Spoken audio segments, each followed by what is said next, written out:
Hi hello ಎಲ್ಲರಿಗೂ ನಮಸ್ಕಾರ. ಕನ್ನಡ ಕಿಚನ್ಗೆ ಸ್ವಾಗತ. ಇವತ್ತಿನ ವಿಡಿಯೋದಲ್ಲಿ ಕೃಷ್ಣ ಜನ್ಮಾಷ್ಟಮಿಯ ಸ್ಪೆಷಲ್ ಆಗಿ ಅವಲಕ್ಕಿನ ಉಪಯೋಗಿಸ್ಕೊಂಡು ಲಡ್ಡು ಹಾಗೆ ಕೋಡ್ಬಳೆಯನ್ನು ಹೇಗೆ ಮಾಡೋದಂತ ನೋಡೋಣ. ಈ ವಿಡಿಯೋನ ನೋಡ್ತಿರೋರು ವಿಡಿಯೋನ ಕೊನೆವರೆಗೂ ನೋಡಿ. ಹಾಗೆ ನಿಮಗೆ ಇಷ್ಟ ಆಗಿದ್ರೆ ಪ್ಲೀಸ್ ಒಂದು ಲೈಕ್ ಮಾಡಿ, ಹಾಗೆ ನಮ್ಮ ಚಾನಲನ್ನು ಸಬ್ಸ್ಕ್ರೈಬ್ ಮಾಡ್ಕೊಳ್ಳಿ.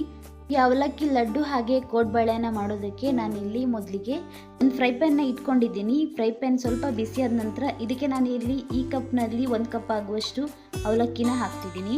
ಹಾಗೆ ಅದೇ ಬೌಲ್ನಲ್ಲಿ ಅರ್ಧ ಬೌಲ್ ಆಗುವಷ್ಟು ಹುರ್ಗಡ್ಲೆನ ಹಾಕ್ತಿದ್ದೀನಿ.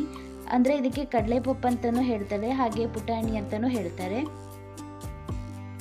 ಹಾಗೆ ಅದೇ ಬೌಲ್ನಲ್ಲಿ ಒಂದು 1/4 ಬೌಲ್ ಆಗುವಷ್ಟು ನಾನಿಲ್ಲಿ ಕೊಬ್ಬರಿನ ಹಾಕ್ತಿದ್ದೀನಿ. ಇದನ್ನು ಸ್ವಲ್ಪ ಫ್ರೈ ಮಾಡ್ಕೊಳ್ಳಿ.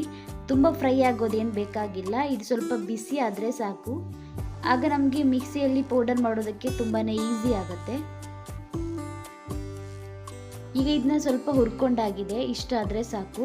ಈ ಸ್ವಲ್ಪ ಬಿಸಿ ಆರಲಿ.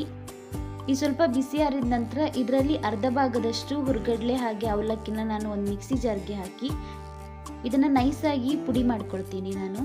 ಹಾಗೆ ಇಲ್ಲಿ ನಾನು ಮೊದಲಿಗೆ ಲಡ್ಡನ್ನ ಮಾಡ್ಕೊಳ್ತಿದ್ದೀನಿ. ಇನ್ನುಳಿದ ಅರ್ಧ ಭಾಗದಿಂದ ನಾನು ಕೋಡ್ಬಳೆನ ಮಾಡ್ಕೊಳ್ತೀನಿ. ಈಗ ಇದನ್ನು ಮಿಕ್ಸಿ ಜಾರ್ಗೆ ಹಾಕಿ ಇದನ್ನ ನೈಸಾಗಿ ಪುಡಿ ಮಾಡ್ಕೊಂಡು ಇಟ್ಕೊಂಡಿದ್ದೀನಿ. ನಂತರ ಇಲ್ಲಿ ನಾನು ಒಂದು ಪಾತ್ರೆಗೆ ಈ ಬೌಲ್ನಲ್ಲಿ ಒಂದು ಅರ್ಧ ಬೌಲ್ ಆಗುವಷ್ಟು ಬೆಲ್ಲನ ಹಾಕಿದ್ದೀನಿ. ಹಾಗೆ ಒಂದು 1/4 ಬೌಲ್ ಆಗುವಷ್ಟು ಇದಕ್ಕೆ ನೀರನ್ನು ಹಾಕಿ ಈ ಬೆಲ್ಲ ಎಲ್ಲ ಚೆನ್ನಾಗಿ ಕರಗಿಸ್ಕೊಳ್ಳಿ. ಬೆಲ್ಲ ಕ್ಲೀನಾಗಿ ಇಲ್ಲದೆ ಕಸ ಕಡ್ಡಿ ಏನಾದರೂ ಇದ್ದರೆ ಮೊದಲು ಅದನ್ನ ಕರಗಿಸ್ಕೊಂಡು ನಂತರ ಸೋಸ್ಕೊಳ್ಳಿ. ನಾನಿಲ್ಲಿ ಆ ಥರ ಇನ್ನೂ ಮಾಡ್ತಾ ಇಲ್ಲ, ಯಾಕಂದರೆ ಬೆಲ್ಲ ಕ್ಲೀನಾಗೇ ಇದೆ. ಅದರಿಂದ ನಾನು ಬೆಲ್ಲನ ಕರಗಿಸ್ಕೊಳ್ತಿದ್ದೀನಿ. ಇದು ಪಾಕ ಏನು ಬರೋದು ಬೇಡ, ಚೆನ್ನಾಗಿ ಕುದಿ ಬಂದರೆ ಸಾಕು. ಈಗ ಇದು ಚೆನ್ನಾಗಿ ಕುದಿ ಬರ್ತಾ ಇದೆ, ಇಷ್ಟ ಆದರೆ ಸಾಕು. ಈಗ ಇದಕ್ಕೆ ನಾನು ರೆಡಿ ಮಾಡಿ ಇಟ್ಕೊಂಡಿರುವಂಥ ಅವಲಕ್ಕಿ, ಕೊಬ್ಬರಿ ಹಾಗೆ ಹುರ್ಗಡ್ಲೆ ಪುಡಿನ ಹಾಕ್ತಿದ್ದೀನಿ.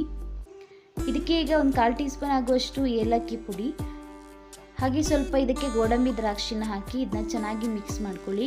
ಮಿಕ್ಸ್ ಮಾಡ್ತಾ ಇದ್ದಂಗೆ ಇದು ಸ್ವಲ್ಪ ಪಾಕ ಗಟ್ಟಿ ಆಗುತ್ತೆ.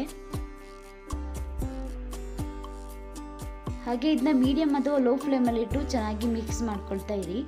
ಇದನ್ನು 1 ರಿಂದ 2 ನಿಮಿಷಗಳ ಕಾಲ ಚೆನ್ನಾಗಿ ಮಿಕ್ಸ್ ಮಾಡ್ಕೊಳ್ತಿದ್ದಂಗೆ ಈ ರೀತಿ ಗಟ್ಟಿ ಆಗ್ತಾ ಬರುತ್ತೆ ಪಾಕ. ಇದು ಉಂಡೆ ಮಾಡೋದಕ್ಕೆ ಬರಬೇಕು, ಅಲ್ಲಿ ತನಕ ಇದನ್ನ ಚೆನ್ನಾಗಿ ಮಿಕ್ಸ್ ಮಾಡ್ಕೊಳ್ತಾ ಇರಿ. ಹಾಗೆ ಬೆಲ್ಲನ ನೋಡಿಕೊಂಡು ಸೇರಿಸ್ಕೊಳ್ಳಿ. ಸ್ವೀಟ್ ಕಡಿಮೆ ತಿನ್ನೋರಾಗಿದ್ದರೆ ಸ್ವಲ್ಪ ಬೆಲ್ಲನ ಕಡಿಮೆ ಮಾಡ್ಕೊಳ್ಳಿ. ಹಾಗೆ ಸ್ವೀಟ್ ಜಾಸ್ತಿ ಇಷ್ಟ ಅನ್ನೋರಾಗಿದ್ದರೆ ಸ್ವಲ್ಪ ಬೆಲ್ಲನ ಜಾಸ್ತಿ ಹಾಕಿ ಈ ಲಡ್ಡುನ ಮಾಡ್ಕೊಳ್ಳಿ. ಇದು ಇಷ್ಟ ಆದರೆ ಸಾಕು. ಇದೀಗ ನಮಗೆ ಈಸಿಯಾಗಿ ಲಡ್ಡು ಕಟ್ಟೋದಕ್ಕೆ ಬರುತ್ತೆ. ಇದೀಗ ಆಗಿದೆ, ಇಷ್ಟ ಆದರೆ ಸಾಕು. ಸ್ಟವ್ ಆಫ್ ಮಾಡ್ಕೊಳ್ತೀನಿ. ಈ ಸ್ವಲ್ಪ ಬಿಸಿಯಾಗಿರುವಾಗಲೇ ಯಾವ ಸೈಜಲ್ಲಿ ಬೇಕು ಅಂತ ನೋಡಿಕೊಂಡು ಆ ಸೈಜ್ನಲ್ಲಿ ಲಡ್ಡುನ ಕಟ್ಕೊಳ್ಳಿ. ನಾನು ಈ ಸೈಜ್ನಲ್ಲಿ ಲಡ್ಡುನ ಕಟ್ಕೊಳ್ತಿದ್ದೀನಿ. ನಾನು ಈ ಸೈಜ್ನಲ್ಲಿ 5 ಲಡ್ಡುನ ಮಾಡಿ ಇಟ್ಕೊಂಡಿದ್ದೀನಿ. ಈಗ ಅವಲಕ್ಕಿ ಲಡ್ಡು ರೆಡಿ ಆಗಿದೆ. ಹಾಗೆ ನಾವು ಅವಲಕ್ಕಿಯಿಂದ ಕೋಡ್ಬಳೆನ ಹೇಗೆ ಮಾಡೋದಂತ ನೋಡೋಣ. ಅವಲಕ್ಕಿಯಿಂದ ಕೋಡ್ಬಳೆನ ಮಾಡೋದಕ್ಕೆ ಒಂದು ಮಿಕ್ಸಿ ಜಾರ್ಗೆ ಉಳಿದಿರುವಂಥ ಕಡಲೆಪಪ್ಪು, ಅವಲಕ್ಕಿ ಹಾಗೆ ಕೊಬ್ಬರಿನ ಹಾಕ್ತಿದ್ದೀನಿ. ಹಾಗೆ ಇದಕ್ಕೆ 1-2 ಒಣಮೆಣಸು ಹಾಗೆ ಸ್ವಲ್ಪ ಕರಿಬೇವನ್ನ ಕೂಡ ಹಾಕ್ತಿದ್ದೀನಿ. ಈ ಕೋಡ್ಬಳೆ ತಿನ್ನೋದಕ್ಕೆ ಖಾರ ಬೇಕಂತ ಅನಿಸಿದರೆ ಇನ್ನೊಂದು ಒಣಮೆಣಸನ್ನ ಹಾಕಿ ಗ್ರೈಂಡ್ ಮಾಡಿಕೊಂಡ್ರೆ ಆಯಿತು. ಈಗ ಇದಕ್ಕೆ 1/4 ಟೀ ಸ್ಪೂನ್ ಆಗುವಷ್ಟು ಹಿಂಗನ್ನು ಹಾಕ್ತಿದ್ದೀನಿ. ಹಾಗೆ ಹಿಂಗನ್ನು ಹಾಕಿ ನಂತರ ಇದನ್ನು ಪೌಡರ್ ಮಾಡ್ಕೊಳ್ಳಿ. ನಾನಿಲ್ಲಿ ಅವಲಕ್ಕಿನೆಲ್ಲ ತುಂಬಾ ನೈಸಾಗಿ ಪೌಡರ್ ಮಾಡಿ ಇದನ್ನ ಒಂದು ಬೌಲ್ಗೆ ಹಾಕ್ತಿದ್ದೀನಿ. ಅದಕ್ಕೆ 1-2 ಟೀ ಸ್ಪೂನ್ ಆಗುವಷ್ಟು ಕಡಲೆ ಹಿಟ್ಟನ್ನ ಹಾಕ್ತಿದ್ದೀನಿ. ನಂತರ ಇಲ್ಲಿ 1 ಸ್ಪೂನ್ ಆಗುವಷ್ಟು ತುಪ್ಪನ ನಾನು ಚೆನ್ನಾಗಿ ಬಿಸಿ ಮಾಡಿ ಹಾಕ್ತಿದ್ದೀನಿ. ಬಿಸಿ ಮಾಡಿ ಹಾಕೋದ್ರಿಂದ ತುಂಬಾ ಕ್ರಿಸ್ಪಿ ಆಗಿರುತ್ತೆ. ಇದಕ್ಕೆ ಈಗ ರುಚಿಗೆ ತಕ್ಕಷ್ಟು ಉಪ್ಪನ್ನು ಹಾಕಿ ಒಂದ್ಸಲ ಚೆನ್ನಾಗಿ ಮಿಕ್ಸ್ ಮಾಡ್ಕೊಳ್ಳಿ. ನೀರು ಹಾಕ್ದೇ ಮೊದಲಿಗೆ ಮಿಕ್ಸ್ ಮಾಡ್ಕೊಳ್ಳಿ. ಆಮೇಲೆ ನಾನು ಇಲ್ಲಿ ಕಾಯಿಸಿ ಬಿಸಿ ಮಾಡಿ ಇಟ್ಕೊಂಡಿರುವಂಥ ನೀರನ್ನು ಹಾಕ್ತಿದ್ದೀನಿ. ಮೊದಲಿಗೆ ಈ ರೀತಿ ಕೈಯಿಂದನೇ ಚೆನ್ನಾಗಿ ಮಿಕ್ಸ್ ಮಾಡ್ಕೊಳ್ಳಿ. ಆಮೇಲೆ ಎಷ್ಟು ನೀರು ಬೇಕಂತ ನೋಡಿಕೊಂಡು ನೀರನ್ನು ಸೇರಿಸ್ಕೊಂಡ್ರೆ ಆಯಿತು. ನಾನೀಗ ಇದಕ್ಕೆ ಬಿಸಿ ನೀರನ್ನು ಹಾಕ್ತಿದ್ದೀನಿ. ನೀರನ್ನು ಹಾಕಿ ಚೆನ್ನಾಗಿ ಮಿಕ್ಸ್ ಮಾಡ್ಕೊಳ್ಳಿ.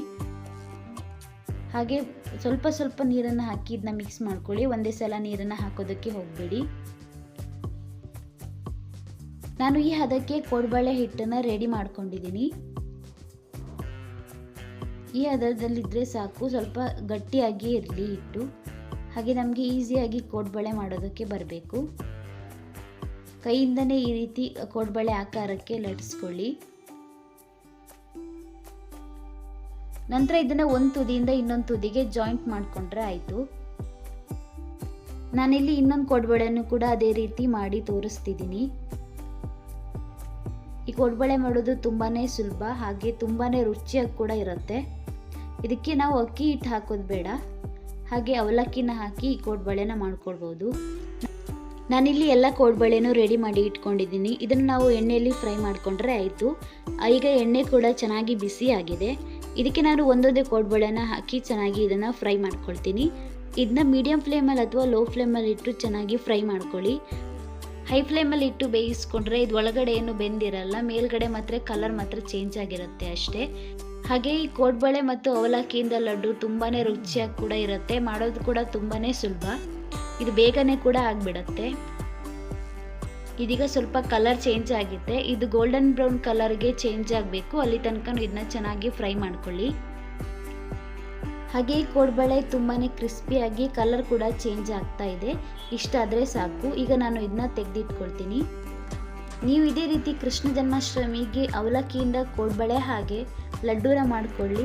ತುಂಬಾ ರುಚಿಯಾಗಿ ಕೂಡ ಇರುತ್ತೆ, ಹಾಗೆ ಮಾಡೋದು ಕೂಡ ತುಂಬಾ ಸುಲಭ. ಹಾಗೆ ದೇವ್ರ ನೈವೇದ್ಯ ಕೂಡ ತುಂಬಾ ಬೇಗ ಇದನ್ನ ನಾವು ರೆಡಿ ಮಾಡ್ಕೊಳ್ಬೋದು, ತುಂಬ ಟೈಮ್ ಏನು ಬೇಕಾಗಲ್ಲ. ಅದರಿಂದ ನೀವು ಒಂದ್ಸಲ ಕೃಷ್ಣ ಜನ್ಮಾಷ್ಟಮಿಗೆ ಇದೇ ರೀತಿ ಲಡ್ಡು ಹಾಗೆ ಅವಲಕ್ಕಿಯಿಂದ ಕೋಡ್ಬಳೆನ ಮಾಡ್ಕೊಳ್ಳಿ. ಹೇಗೆ ಬಂದಿದೆ ಅಂತ ಕಮೆಂಟ್ ಮಾಡಿ. ಹಾಗೆ ನಿಮಗೆ ಈ ವಿಡಿಯೋ ಇಷ್ಟ ಆಗಿದ್ದರೆ ಪ್ಲೀಸ್ ಒಂದು ಲೈಕ್ ಮಾಡಿ, ಶೇರ್ ಮಾಡಿ, ಕಮೆಂಟ್ ಮಾಡಿ. ಹಾಗೆ ನಮ್ಮ ಚಾನಲನ್ನು ಸಬ್ಸ್ಕ್ರೈಬ್ ಮಾಡಿಕೊಂಡು ನಮ್ಮ ಚಾನಲ್ಗೆ ಸಪೋರ್ಟ್ ಮಾಡಿ. Thank you.